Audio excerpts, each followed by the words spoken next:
I'm going to be showing you how to create awesome finishers in Fortnite. But before I get started, I want to give out some credit to the people who helped make this video happen.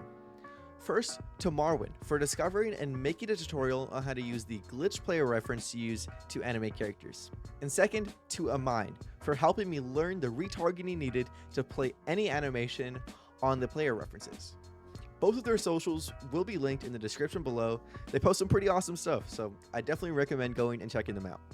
Anyways, without further ado, let's get right into the video. Alright, so let's go ahead and get started. The first thing we're going to do is get our animations imported and work. So to do this, we're going to need to use a glitch player reference. To do this, go into the first link in the description and claim the free starter package. There you'll get the copy and paste needed to be able to get the version 1 player reference that we need. Once you've claimed the package and found the text, it'll look something like this. Now all you need to do is just Control A and copy everything in this, exit out of the file, and now you can Control V and you'll see it pastes a player reference. This is a glitched version 1 player reference that'll actually allow us to play animations on it. We do need 2 of these, so I'm just gonna go ahead and duplicate it like so. Now the next thing we need is our actual animations. So I'm going to be using Mixamo. Mixamo is a great website for free animations. All you have to do is make an account. Once you've opened up Mixamo, you need 2 animations, one for the player who's going to be attacking and then the other one who's going to be receiving the attack. So for my attacking animation, I'm going to be using this cross punch here, and then you just want to hit download and make sure it's FBX with skin and hit download. Once that's downloaded, I'm also going to get a knocked out animation. So for my receiving player, I'm going to use this one because it looks like they are falling backwards, and then I'm just going to go ahead and hit download. Same thing here, download, and then that's all you need to do for your animations. Now you can go ahead and minimize your browser and go into your UEFN, create a new folder in your content browser.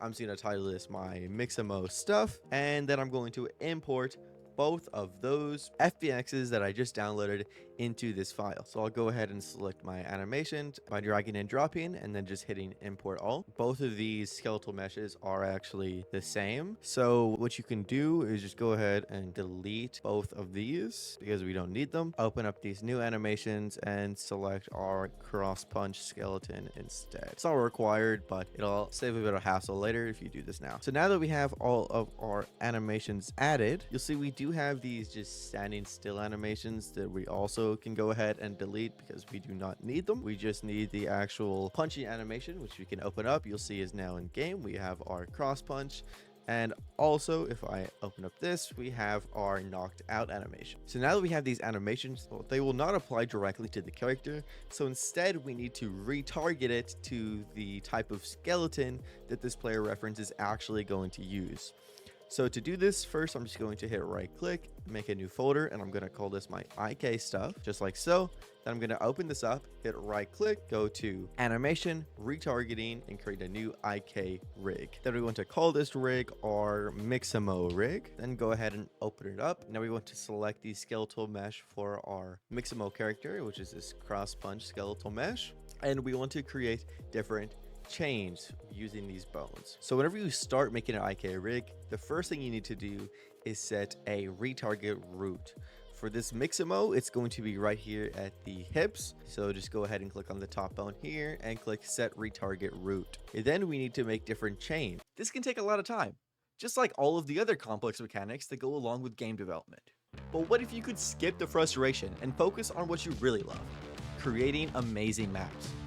That's exactly what Map Academy is here to help you with. Map Academy is designed to cut through the noise and streamline your development process. We provide a curated collection of scripts and assets that handle the heavy lifting for you. No more endless hours spent on intricate coding or troubleshooting. Just straightforward tools that let you bring your ideas to life with ease. But we don't just stop at providing tools. With Map Academy, you also get access to a vibrant community of developers, ongoing support, and monthly updates packaged with brand new content. Whether you're just starting out or you're looking to optimize your workflow, Map Academy has everything that you need to succeed.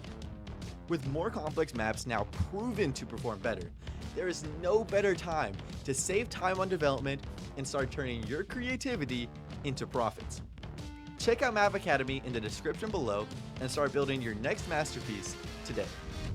Now, let's get back to the tutorial. So first, I'm going to start with the spine chains. Go ahead and select them all.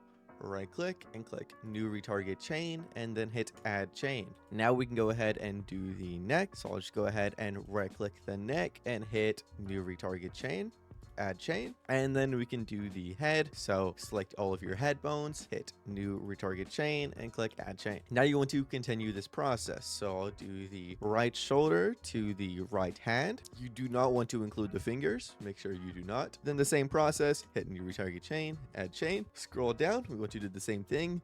Left shoulder to left hand, right click, new retarget chain, add chain. And then let's go down and do the legs. Let's do right leg all the way down to the right toe, make a chain for that, and then left leg to the left toe, make a chain for that. That's all we need to do here in our Mixamo rig. Now we need to do the exact same thing except for our skeletal mesh that we're going to be applying to on our character. So just go ahead and save this. I'll just minimize it, then right click, same thing, go to animation, retargeting, IK rig. I'm going to call this our FN rig and open it up. Now here for the mesh, if you want it to be able to apply to the player references that we're using, use M medium base. The problem with this is it is a little bit scuffed because this base skeleton does not have a preview mesh, meaning we can't actually see it, but we still need to do the same bones. So if we go to our Mixamo rig, you'll see our root rig is here at the hips or the pelvis area. So instead of our root being here, we instead want it to be our pelvis. So I'll just go ahead and right click and click set retarget root. Now we have to copy our chains exactly how we had here in the same order with the same names. So here next we have all of the spine. So if I go ahead and select all of our spine elements and then hit right click, create a new chain just like we did, and make sure that this name lines up. Thankfully here it already does, but you may need to change this at some points. Next we have the neck. Let's scroll down until we find our neck here. So I'll just go ahead and select both of our necks and then create our new chain. Then we had our head, so let's just go ahead and select both of our heads here and create our chain. Then if we go back, we had our right arm, then our left arm. If you're confused as to what to add, like for example, you know, we have the hand and the clavicle here, just kind of look up and select what our right arm is here. If we just do that, you can see it does include the type of clavicle as well as the hand in this Mixamo rig, so we should also include both in our FN rig. So just hit right click, create a new retarget and hit add chain. If we go back here, our right arm is actually first. So I'm actually going to undo that and instead go down and find the right arm. So do all of this. So go from our right clavicle to our right hand and create that chain. Then I'll go back up and do our left hand again. So clavicle to hand, right click, retarget chain. So now we have the right arm and left arm. We now need the right leg and the left leg. So let's go down, scroll down until we find the legs here. You'll see it starts with the right leg, so we'll find our thigh right and go down all the way to the end, because if we go back to our Mixamo rig and select our right leg, you'll see it does include our little connecting bone here, and it does go all the way down to the toe. So if we go back, you'll see we have the exact same thing here. We can hit right click and create the new chain. It'll ask us multiple times, and if we add them all, it creates 3, which is not what we want. So I'm just going to go ahead and delete them. What we don't need are these calf twists. So instead, go ahead and select all of these and just deselect the calf twists and then create a new chain. Now we have our right leg. We just need to do the exact same thing for our left leg. So just go ahead and select those and create our new chain. And just like that, we have a rig for our Fortnite character as well as our Mixamo rig. So go ahead and save this one. Now what we need to do is create a retargeter. So if we go right click, go to animation, retargeting, and create an IK retargeter. So I'm just going to call this our finisher retarget and then open it up. Now we have a source as well as a target. So our source is going to be the Mixamo animation. So I'll just go ahead and select our Mixamo rig, and then the target rig is going to be our FN rig. You can see though, even though our target does not have a preview mesh, you can see these lines don't actually line up with our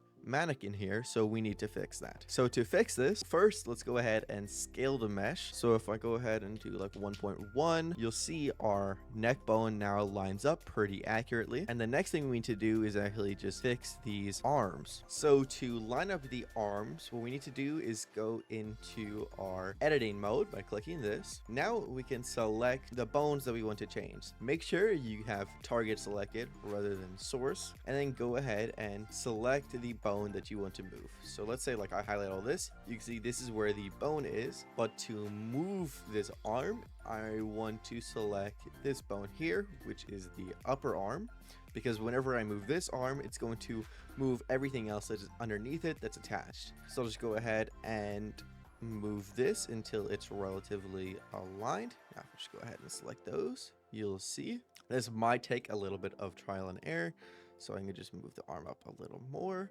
and then you can see the more aligned the better. So if we actually go ahead and look here, you can see this arm curves, which we don't want. So I'll just go ahead and select the lower arm and straighten it out. Now you'll see it is relatively accurate. And we can go ahead and move on to the next bone. If you ever want to go ahead and preview the whole thing, just go back to the source mode and you can see. I'll be back whenever I go ahead and line up the other three. So now you can see I have everything lined up pretty well. And I want to go ahead and save this retarget. So now with our retargeter done, we can go back to our animations that we have. And first, I'm just going to rename this to punch, and then the other one to, then I'm just gonna go ahead and right click on the animation and hit retarget animations. Then for our target mesh, scroll down, select M medium base, go ahead and decheck the auto generate retargeter and select the retargeter that we have. And now you can go ahead and hit export animations, and then you just have to select the location. So I'm actually just go ahead and just going to go to my content folder and create a new folder, and I'm going to call our finisher animations. Here you can change the name, but I'm just going to hit export and then hit export. Now we have our fall done. Let's do the exact same thing except for our punch. So right click, retarget, select our retargeter. Then it'll automatically select our skeleton for us, and then just go ahead and select punch and export animations, go to the same place and export it. So now we have both our fall and our punch animations.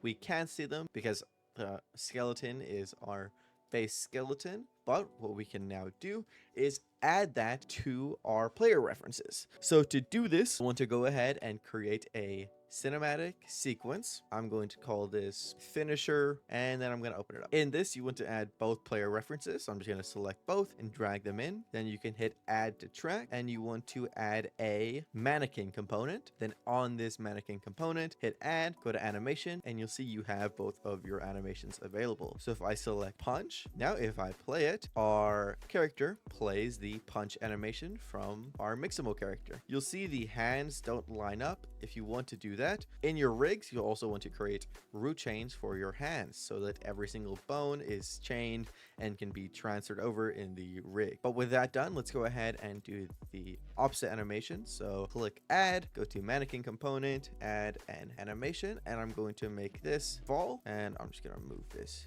back here. Then I can position this. Oh, you don't want to select the mannequin component. You want to select the entire player reference when you're doing this and rotate it. And so just go ahead and move it like so. And then you want to position this exactly where you want it to be received from and time it properly. So actually this doesn't look bad here. Obviously this may take some time to get right, but it looks correct. So I'm just going to go ahead and end the sequence here at like 4 seconds ish, and then go ahead and save my sequencer, then close it out. And boom, just like that, you now have your finisher animations created. But we are not done yet. We're also going to go ahead and make the verse needed for the finishers to work properly. So to do this, first go to your verse explorer, add a new verse file to project, and I'm going to call this our finisher manager and hit create. So in this verse file, the first thing we're going to do is go ahead and add our editables. So because we can't actually reference the player references in verse because they're that glitched version, instead we're going to use a prop, an anchor prop, to teleport them. So I'll just call this our anchor prop. It's going to be a creative prop equal to a creative prop. We're also going to need a way to tell if the player is using a pickaxe. So I'm going to make our all weapons array, which is going to be an array of conditional button devices, which is equal to an array like so. We need our cinematic, so I'll go ahead and get our finisher cin, which is going to be a cinematic sequence device. This is going to be used to actually play the cinematic to the players. And then because we can't reference the player references in verse, we're going to need 2 triggers that we can use to actually register our players on the player references. So I'll just call this our trigger 1, and it's going to be a trigger device just like so. And then I'm just going to go ahead and duplicate that and change it to trigger 2. Now the first thing we need to do under on begin is track when players are damaged. So go ahead and go through every single player in the play space. So for every single player in get play space dot get players, this will go through every single player in the current lobby. Then we also want to get the fort character for that player, so I will call it FC. And to get the fort character, you'll just go ahead and get the current player and get the fort character for that player. We get an error here because we need to include characters like so. And the next thing we need is go ahead and get the damaged event. So fc.damaged event.subscribe, and then we'll make a function called onDamaged. Let's go ahead and create that function. So if I go down here and write onDamaged, if we actually look at our damaged event, it sends a damage result. So I will call this my result, and it's of type damage result, and will return nothing. For now, I'm just gonna go ahead and add a block because we get an error here. We need to use fortnite.com/game. Let's go ahead and copy that and paste it up here. One more thing before we go ahead and add the onDamaged is we also want to get the damage event for incoming players. So I'll go ahead and make a loop here. Say our joining player is equal to get play space dot player added event dot await. So now we have a infinite loop that's just going to keep running and waiting for a player to join the game. And every single time a player joins the game, first of all, let's go ahead and add a G there. We want to get the fort character. So I'll say our FC is equal to our joining player dot get fort character, just like we did above. And then the exact same thing, fc.damaged event.subscribe on damage. There we go. And now this will trigger every single time a player is damaged. What we now need to do is get both our target and our instigator from our damage result that we have. So to do this, we'll just go ahead and make an if statement, and we'll say our instigator is equal to the result dot instigator. And that's an optional, so we'll just go ahead and add a question mark at the end of it.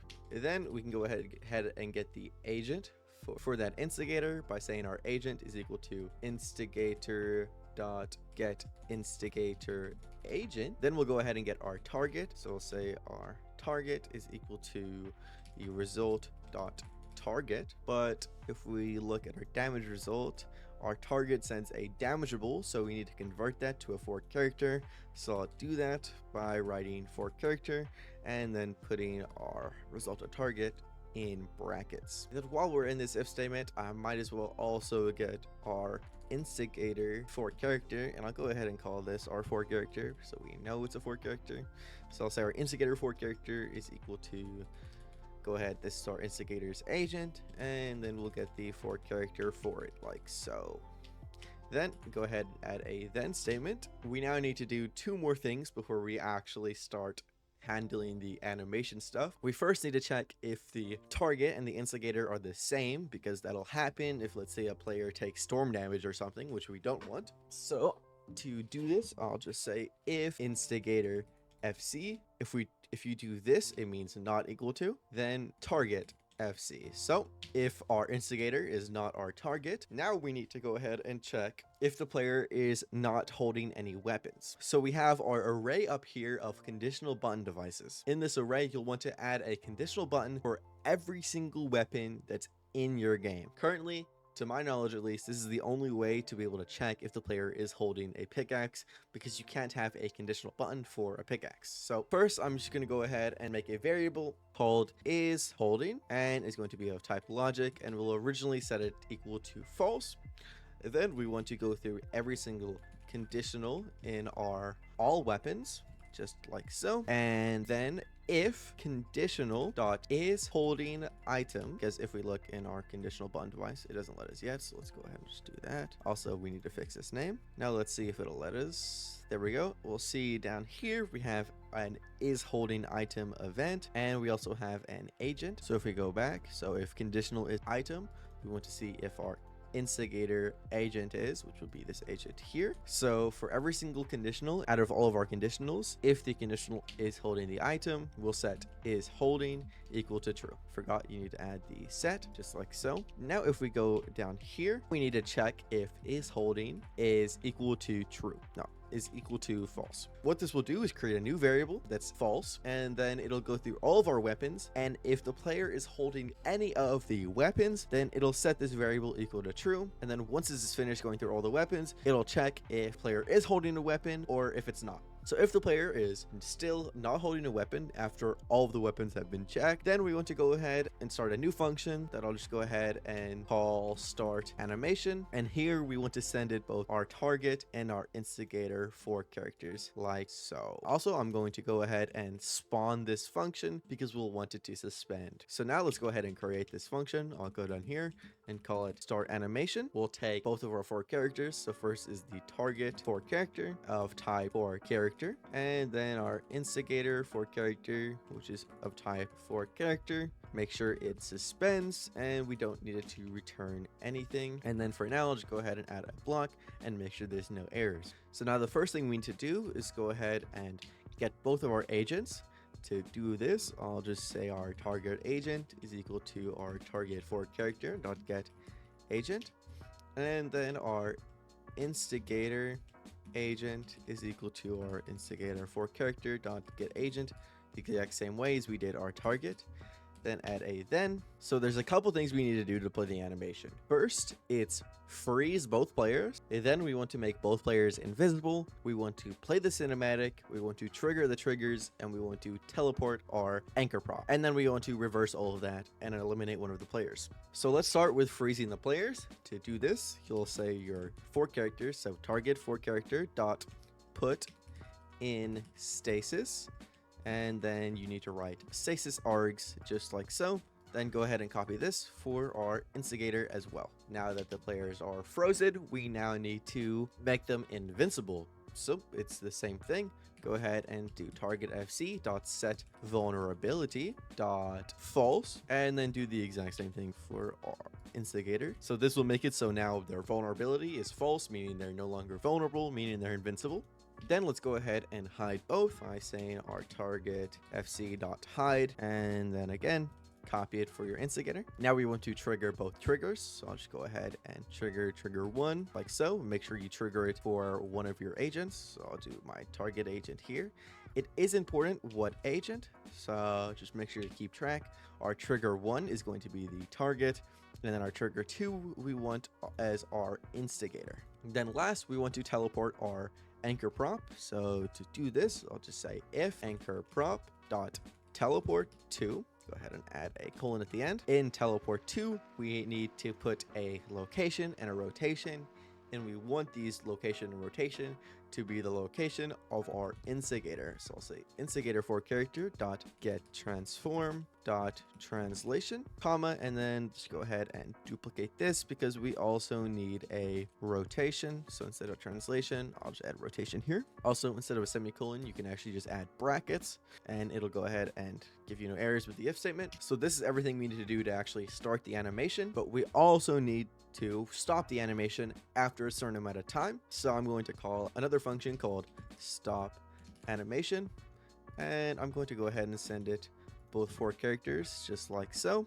Then create this function, and I'm going to do this quickly by just copying our start animation and renaming it. Then we pretty much just want to reverse everything. We don't need to get our agents because we don't need to trigger them for anything. So instead here, we just want to go ahead, reverse each step the same way. So instead of freezing the player, we need to release the player. fc.release from stasis. Go ahead and duplicate that for our instigator. Then let's go ahead and make both players vulnerable again. So I'll actually just go ahead and duplicate this, copy it here, but instead of false, I'll set both of these equal to true. Then let's go ahead and show both players. So duplicate this, change both of these to show. I also want to eliminate the target here. So I'll just go ahead and say target.damage, or it needs to be target FC, and then I'll just say like 500, so that'll be enough to eliminate the target unless your player has more health for some reason. So now this will undo everything. There's one more thing that I forgot, is we need to also go ahead and play our cinematic. So finisher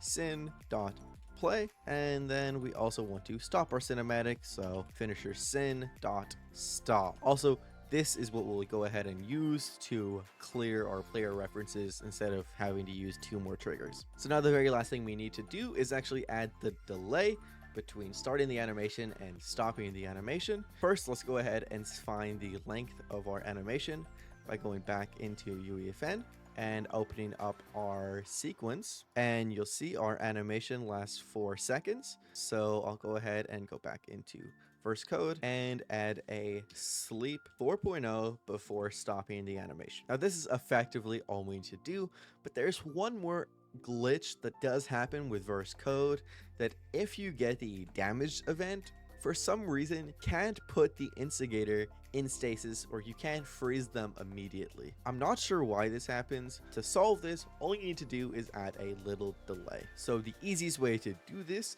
is actually go down here and add a sync function so that we can run 2 different things at the same time, because we don't want to delay everything. It'll be easier to just delay the instigator being put in stasis.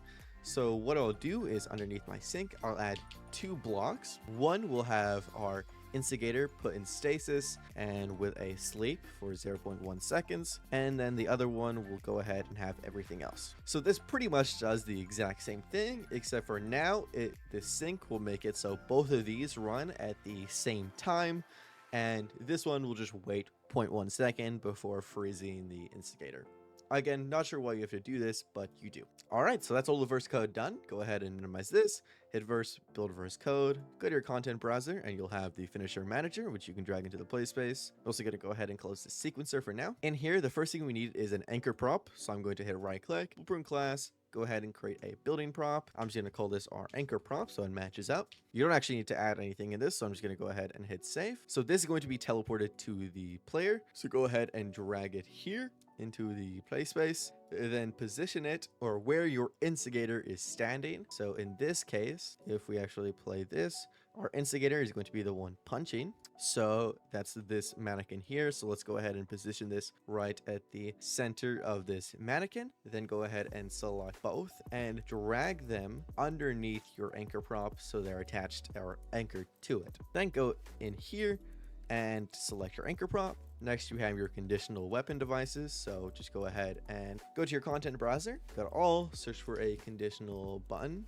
drag it into the play space. In this, nothing needs to be changed except for if you go down and select whatever weapon you have. So you just want to go to every single weapon that's accessible within your game, select whatever weapon it is, and then just duplicate it and go to the next weapon until you have them all created and then selected in this array by just adding the elements and selecting them like so. All I'm going to be using is my pickaxe, so I'll just go ahead and delete that. Next, we have our finisher sin. So if we just go and look for a cinematic sequence device, then drag it into the play space.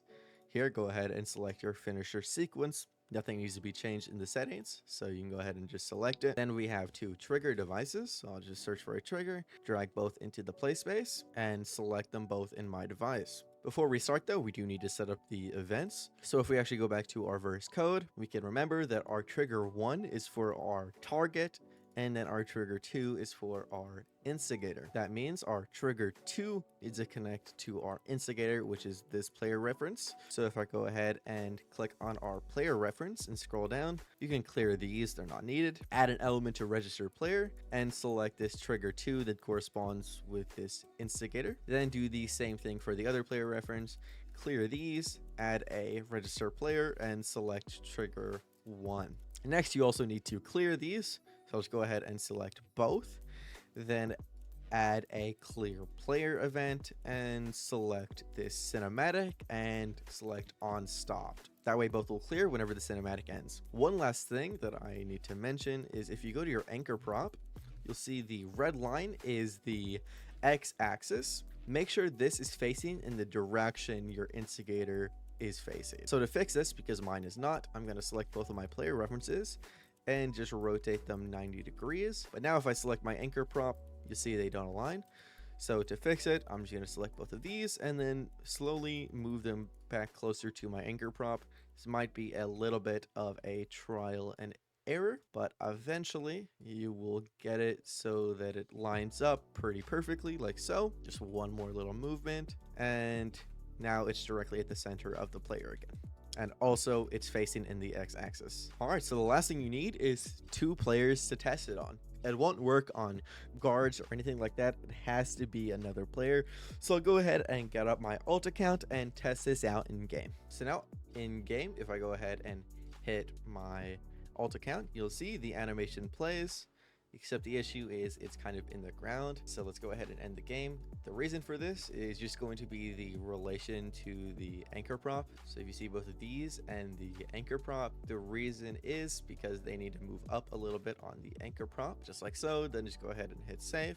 And let's try that again. So if I go up and hit my player, boom, we're a little higher now, but still a little low. So one more move should do the trick. If I go ahead and move it kind of like that and go ahead and hit start game, and just like that, our finishers are working. And that's all you need to know to be able to make finishers inside of UEFN. This way you can also use any animation you find online by just using retargeting to apply the animations to the glitched player reference devices. If you enjoyed this tutorial and want to see more like it, make sure to like and subscribe. Also, don't forget to check out Map Academy. Anyways, thank you all for watching, and I'll catch you guys in the next one.